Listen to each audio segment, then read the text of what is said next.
How dangerous do you think is a really powerful slingshot? You'd be surprised. I definitely was. I'm talking about slingshots that generate more momentum than a 45 caliber firearm. And I'm not even saying that to be overdramatic. They actually tested it. And finding that out made me pretty upset. Because a few weeks ago, I made a video testing a bunch of slingshots, trying to find out how dangerous they are. And well, I used to love that video. And now I don't. Because it's completely inaccurate. All the slingshots I tested in that video are simply toys compared to the really powerful ones. And so, to redeem myself and actually answer the question, well, I'm gonna try to build one of the most powerful slingshots on the planet. A slingshot capable of ending anything in front of it and behind of it. Compare it to the best slingshot of the previous video, and then see what happens when I test it against a ballistic dummy. This is the prototype I made for my custom slingshot, and I'm gonna explain the features of each component as I build them. Starting from the fork. This is where I'm gonna attach multiple elastic bands and throw massive steel bars with them. And so it needs to be really tough. If while pulling the bands, one of these two pieces broke, it will fly towards me like a bullet, and that, my friend, might be the end of the video. And the channel. Sorry, mom. Well, to avoid that, I made a sandwich of materials that I'm gonna glue together to create the elements of the slingshot. The sandwich has a strong core to make it tough, and for that I could have used aluminum, hardwood, or even steel. But I got a lot of polycarbonate laying around from a previous video, and since it's an incredibly tough material, I decided to go with this one. Then I prepared a few thin sheets of wood, and also red acrylic, to place on top of the polycarbonate. These are mainly there for aesthetic reasons, and the effect I would like to obtain is something like this. Aim for the stars, they said. Anyways, to glue the layers together, I'm gonna use epoxy, which should work with all the layers of the sandwich. But just to be extra safe, I'm also sanding the surfaces of polycarbonate and acrylic, so that the glue can form a stronger bond with them. So I'm pouring the two components of the glue into a cup. I mix them together for a while. Looks like I'm cooking or something. And then I'm spreading it evenly on each surface of the layers. The problem is that I used way too much epoxy, and now the layers keep sliding on each others. So now I'm panicking while trying to clamp everything down, worrying the layers are gonna get stuck in the wrong position and I'll have to throw everything away and lose another day starting from scratch. But it ended up working. Now I gotta wait 3 days. It's been 3 days. I'm gonna remove the clamps and see if it actually worked. Had a few doubts about this. One, are the clamps even gonna come out? And yes, they do. Kind of. 2, did the epoxy dry and are the layers fixed in place? Also yes, it feels pretty solid. And 3, how strong is the connection between the layers? Well, either the resin is really strong, or I am really weak, but the reality is that there is not an answer for this one right now. I just gotta hope for the best and see what happens when I test it. The next step is cropping the shape of fork, handle, and arm brace out of the sandwich block. To do that, I'm using a bandsaw, and after the first cut, I'm happy to see that there is no gap between the layers, which is definitely a good sign. And so I'm trying to cut all the elements, following their shapes as best as I can. And it took me about 40 minutes, but here they are. Fork, handle, and arm brace, or at least the raw shape of them. Now I'm gonna use the belt grinder to smooth out the edges and the surfaces, starting with the fork. Right now it's definitely thick, but the idea is to grind it in a way that it's gonna make the pattern come out. The problem is that I massively underestimated this step and massively overestimated my skills, and after 30 minutes of absolute random grinding, alright, I completely messed up. Like, no, it doesn't look bad, it's just modern art and you don't understand it. I'm joking. So I'm gonna make a simpler and better one. The good news is that with a spare fork, I can test how tough it is. Yep. It's perfect. So I prepared new layers, glued them with epoxy, weighted, cropped, smoothed the edges, grinded, being extra careful to not mess it up again. And now I'm back to where I stopped. Next, I'm using this fascinating machine to smooth the edges, and honestly, I started to get pretty excited. And this is how the fork looks now.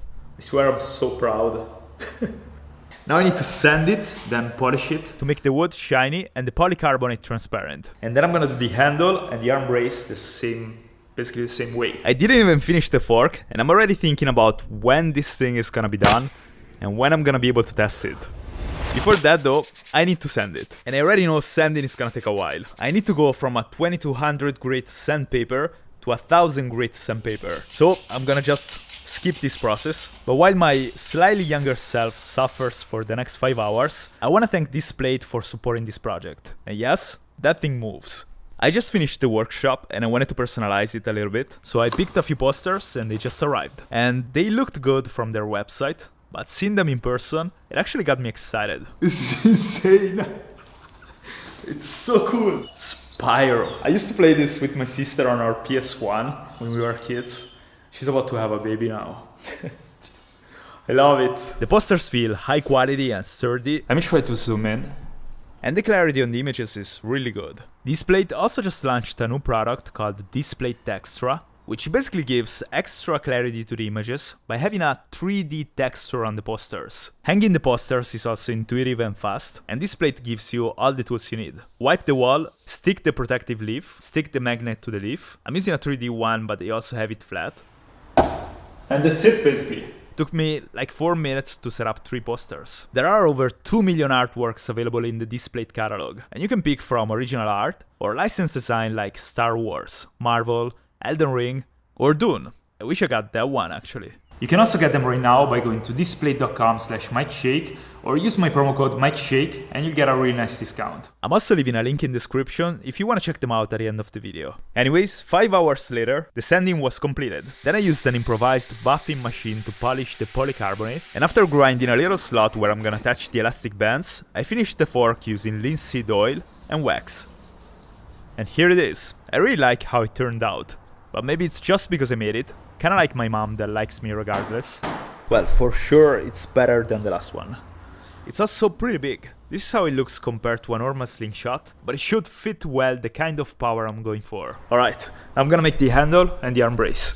And so I did it all over again for the arm brace, which likely took much less compared to the fork, thanks to this simpler shape. And after sanding it, this is how it looks. Now the last element I need to make is the handle. Aside from smoothing out the edges, I'm trying to grind the handle to make it fit perfectly with my hand. So I keep grinding and testing it, then adjusting it based on how it feels. And after completing the rough shape, I spent a few hours sanding it by hand to smooth out the curves as much as possible. And as the last step, I'm applying the oil as I did with the previous elements. This is how the final handle looks. And I like it, but most importantly, it feels very comfortable. And I can't wait to test this thing. Like that, all the elements are done. Now I can put them together with the main frame, and then I'm gonna test it against the targets. My custom slingshot increases the draw length compared to a normal one. Basically, how far I can stretch the bands before releasing them. And with more elastic mass, the power increases exponentially. So to connect all the elements together, I'm gonna use this steel profile. I need to cut it a little bit first. I'm not exactly sure how long should I make this frame though. The longer, the better, but I need to be able to use it. So I'm just measuring the distance between arm brace and handle, and based on that, I ended up using another profile I had in the shop.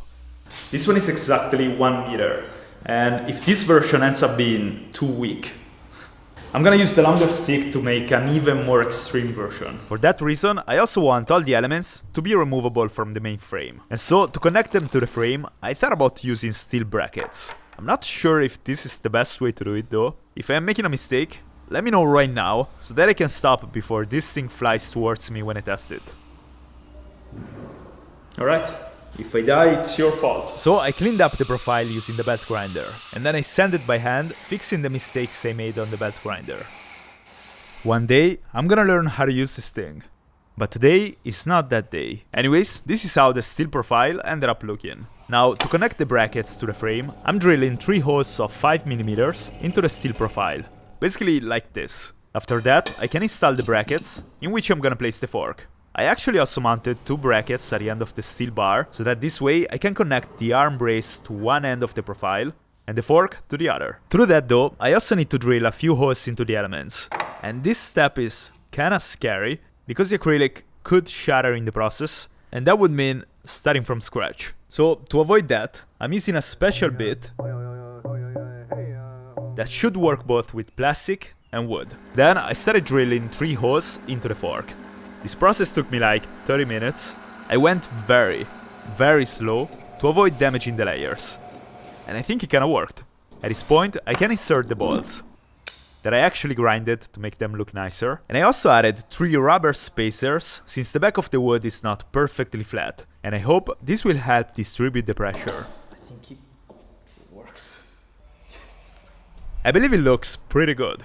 But the best part is not even the look. What surprised me the most is how premium it feels, given who built it. It doesn't wobble at all, it doesn't make noises, and it feels very sturdy. Now I'm repeating the process to install the arm brace, and this is how it looks on the profile. And seeing it like that makes me pretty confident this thing is gonna crush bones. Hopefully not mine. Anyways, only the handle is missing at this point. And I'm not exactly sure what's the best way to connect this one. And so, I'm doing the first thing I thought about. I'm drilling a big hole into the handle. And my plan is to glue a steel rod into it, so that then I can easily mount it to the frame. To glue the rod, I'm using a fast drying glue that should work well with polycarb. That wasn't a crack, it was air coming out of the handle. Now there is one last detail I need to add to the handle. The bolts on the fork and the arm brace basically act as pins, providing extra strength to keep the layers together. And since the handle doesn't have those, I decided to add 4 small bolts to it. They don't compromise the comfort, and this way I'm sure the layers are gonna stay together even if I drop it. And to mention the words of a wise German man I'm gonna introduce in a bit, it's not ugly, it's effective. And now I'm mounting the handle using a piece of leather to distribute the stress between the handle and the frame. And like that, the custom slingshot is ready. I really believe this could be up there with the most powerful slingshots in the world. But I guess I'm gonna find out soon when I test it. I don't know if I should be excited or scared. I'm excited though. But the reason why I picked this design over some crazier ones I had is pretty fascinating. It looks fairly simple, but this design should be the most powerful one you can make for a handheld slingshot. And the reason why I know that is this man. Hello and welcome to the Slingshot channel. While checking the comments in my previous slingshot video, I saw this one that threw me right into the rabbit hole that actually made me start this project.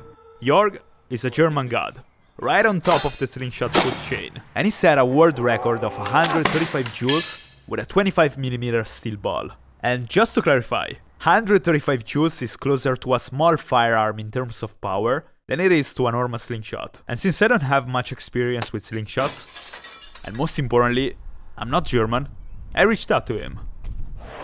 And he actually replied. Jörg gave me a lot of valuable information that allowed me to get to this point. And most importantly, he made me realize that there is a serious risk involved in what I'm about to do. And he also suggested me to scrap all my other designs, besides this one I built. And it's basically a new version of the Starship, which is the slingshot he used to set the world record. And so, now I can install the bands, and then I'm gonna test it. The size and the number of layers you need depends on the weight of the ammo you're using. Heavier ammo require more bands, which are much harder to pull, but they also generate more power. So to find out the dimensions of the bands I need for all the balls I'm gonna test, I'm using an equation that Jörg created. Basically, based on the weight of the ammo you use and the draw length, it tells you the dimension and the number of bands you need. And to find my draw length, I measure my draw length with a normal slingshot. Have no idea if this is the right way to do it. And I added the extra length of the frame. And with that, I got a total of 198 centimeters, which is a lot, but I'm using a smaller one to be conservative. For maximum performance, bands also need to be tapered. Basically, they need to be larger towards the fork and smaller towards the pouch. This allows the ammo to accelerate faster, and therefore increase the speed and the power. After that, I can attach the bands to the pouch, and the process is pretty straightforward for the most part of it. Otherwise, the friction causes the knot to go all messed up, and you can actually just break the elastic. And here is how they look. At this point, I can attach the bands to the slingshot, and like that, the build is finally completed. It's ready! And so now, there is only the fun and potentially lethal step left. Alright then, let's test it. Now, before risking my life with the massive balls, I wanna find out if my custom slingshot, well, if it works, and also if it's actually more powerful than the ones I tested in my old video. And so, I'm gonna gradually increase the dimension of the ammo and the number of bands. And I'm gonna measure energy, penetration, and damage for each one of them. I feel like a juggernaut. I know you're probably thinking it's maybe too much for this small ammo. I'm actually worried it's not gonna be enough. But I guess there is only one way to find out. And well, it turns out that this thing works pretty well. 125. Yeah, it's fast. Out of 5 shots, the best one I got is 130 meters a second or 426 feet per second. And if you consider that a 9mm bullet travels at around 1200 feet per second, that's a lot. So with the 8mm steel ball, the custom Slingshot generates 1.6 times more energy than my best old one. This is the weakest setup I'm gonna test, and it already broke the catch box behind the wooden panel. I also tested a different brand of rubber, but I got very similar results. So now it's time for the second test with the 8mm ball. Penetration. And at my first shot, the ball went on the side of the gelatin block. And I actually thought it was a fluke, No. because it went way too deep. Oh, no way. Jeez. But then when I tried again, the second shot was perfectly in the middle, and it went deeper than the first. If we compare the penetration of my old Slingshots compared to this one, this is insane. The old Slingshots are also not lethal with an 8mm ball. But given this penetration, do you think it's gonna be lethal? 8mm ball, test number 3, damage. And so I stretched the bands as much as I could, and I shot. No way. At first, I thought the ball actually cracked the skull. But then I saw it. It stopped. The ball went into the gelatin, but it stopped on the skull. Let's keep it there. Also, what's wrong with your nose, man? Jeez, I didn't notice that. Anyways, this Slingshot is already more impressive than the ones I tested in my old video. And this is literally the weakest possible setup I have for this one. So, I'm very curious to see what's gonna happen with the big balls. But in the meantime, these are all the results I got with the smallest one. Next, I'm shooting 10mm steel balls. And to shoot them, I'm gonna use a double layer setup. Basically, 2 bands per side. And I was expecting the 10mm balls to be significantly slower compared to the previous ones, but the speed actually didn't drop very much. 119.1. That's a lot. Out of 5 shots, the best one I got was 124.4 meters a second, which gives it a big bump in terms of power. And my poor catch box knows something about it. Test number 2, penetration. So I was expecting bigger balls to have less penetration power. But It almost went through. with a 10mm steel ball, I got a penetration of 13.9 centimeters. Before trying the ballistic dummy, I also want to shoot a few different targets. This is not part of the official test, and I could totally avoid it, but I won't. So I shot a watermelon, then a coconut, which is pretty hard, but it still went straight through, and then a soda can. And at this point, I'm kinda thinking this might be lethal already. Alright. Nope. Wait, what is that? That was... Anticlimactic.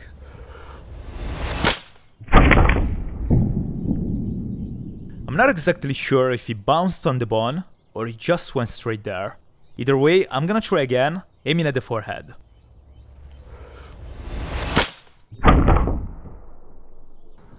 Oh, no way. Went once again perfectly inside the eye. In the other one.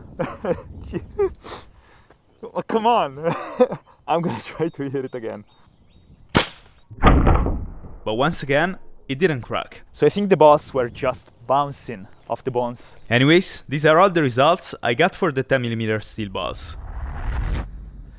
And now it gets scary. 20mm lead balls. Like, these are the bands I just used, and these are the bands I'm gonna use now. 3 huge flat bands per side. And for this one, I also had to build a bigger pouch. I'm scared. For the first time since I started testing this thing, now I'm actually scared. As a disclaimer, I don't think this is wise, I don't think this is safe, and I don't think it's gonna be enjoyable to use a monster like that. But I just wanna go for it. This is how it looks with the flat bands connected to it. And with that, I'm ready to try it. Kind of. And well, as expected, these bands are way harder to pull compared to the previous ones.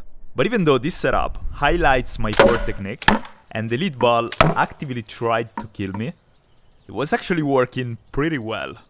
How much was that? 57.9. And that means 79.3 joules of energy, which is a lot. Still, I wanted to keep trying for 2 reasons. First, because I know I can top my previous speed. I just need to develop a slightly decent technique and build up confidence. And second, because I'm kinda loving the distraction this thing is able to generate. And I can't wait to test it against the targets. But then, I made a mistake. Somebody said that if you run when you can't walk, you'll probably fall. And that was the sound of the steel ball hitting the fork. I broke it. Yeah. I broke the fork. That's a bad one. This has been a very unfortunate turn of events. I got an allergy reaction. It's pouring and it wasn't even supposed to rain. My slingshot broke. On the other side though, I'm still alive, and most importantly though, the polycarbonate is very tough indeed.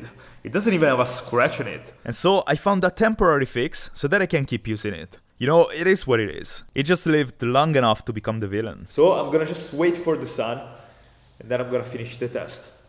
How's it going, guys? Today's tomorrow, and sun shines. Now you know why that happened. By watching the slow motion of the incident, I realized that I pushed down my hand right before releasing the pouch. And well, I just gotta try avoid doing that again. I also just built a much deeper armrest, since the helmet sticking out made it kinda hard to stretch the bands comfortably. Alright then, let's see what happens. I'm gonna just try to stretch this as much as I can. So if you hear weird noises, that's why. And so I wanted to measure the energy once again, and after shooting at the target a few times, I actually topped the previous result. 59.6! 59.6! Yes, that's better! That is 84.1 joules. That's good, depending on which side you play for. I think I could actually get more than that with a better technique and more practice. But I'll take it. Let's do the penetration test. For this test, and also the next ones, I'm gonna be using the black bands. The yellow ones keep breaking, and these perform as well while being more durable. I also removed the wood and the acrylic from the back of the fork, and I installed the new brackets. Do you think it's gonna go more or less in than the small ones? Well, none of that happened. Oh my god! Did you see that?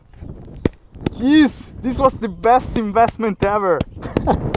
The ammo basically bounced on the surface of the gelatin and came flying back towards me. That would have hurt.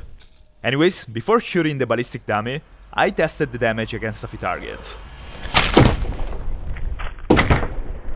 And I missed the first shot, throwing the ball in the air, and I have no idea where it went. But with the second shot, I got it. So, it's time for the final test. Damage. And I really have no idea what to expect. But I guess, let's find out.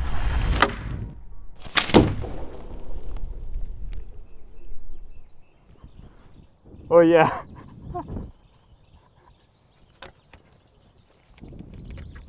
Let me show you. You went through the nose.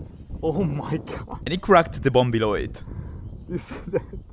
Ready? So then I shot again, trying to aim a little higher. And once again, the ammo penetrated, and it shattered the bone around the eye.